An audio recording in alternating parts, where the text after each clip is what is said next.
যেই বাজেটে আমরা মায়েদের জন্য ফ্যামিলি কার্ডের বড় অর্থ বরাদ্দ রেখেছি, কৃষকদের জন্য কৃষি কার্ডের বরাদ্দ রেখেছি, প্রতিবন্ধী মানুষ শিক্ষার্থীদের জন্য অর্থ বরাদ্দ রেখেছি, সেই বাজেট নাকি চানাচুরের মতো। যেই বাজেটে আমরা সাধারণ মানুষ, খেটে খাওয়া মানুষের জন্য অর্থ বরাদ্দ রেখেছি, অনেকে বলেছে সেই বাজেট বলে তারা মানে না।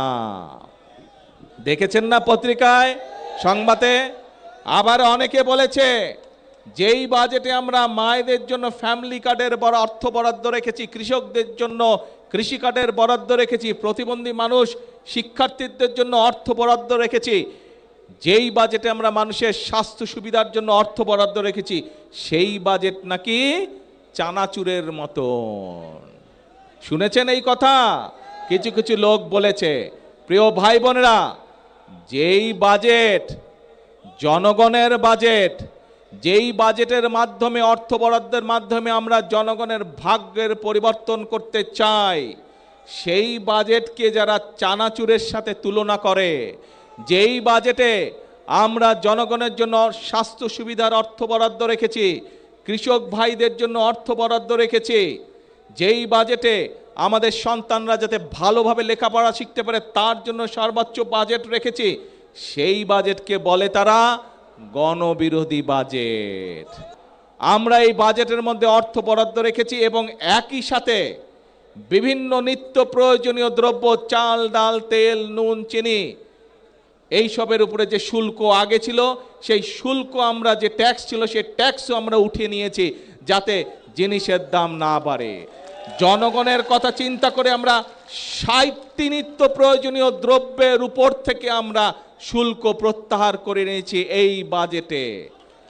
এখন প্রিয় ভাই বোনেরা, যেই বাজেটে 60টি পণ্যের উপর থেকে শুল্ক প্রত্যাহার করে না হয়, সেই বাজেটকে একটি দল বলে গণবিরোধী বাজেট।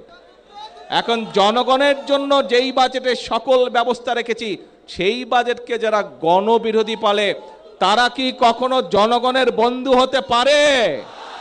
তারা কখনো জনগণের বন্ধু হতে পারে না প্রিয় ভাই বোনেরা। কাজেই যারা জনগণকে বিভ্রান্ত করতে চায় প্রিয় ভাই বোনেরা, সেটি সংসদের ভেতরেই হোক, সেটি সংসদের বাইরেই হোক, তাদের ব্যাপারে আপনাদেরকে সচেতন থাকতে হবে। কারণ এই সকল লোকেরা, এই সকল দলগুলো দেশে যদি অশান্তি করার সুযোগ পায়, তাহলে আমরা ফ্যামিলি কার্ড বাস্তবায়ন করতে পারবো না।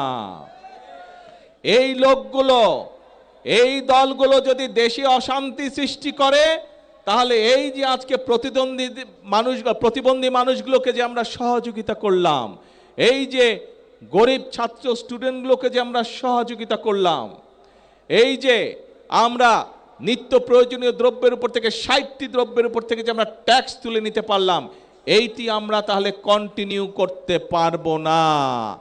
কাজেই যারা এসব কাজে বাধা দিবে, কি ব্যবস্থা করা উচিত তাদের বিরুদ্ধে? সতর্ক থাকতে হবে তাদের বিরুদ্ধে এবং জনগণকে ঐক্যবদ্ধ থাকতে হবে।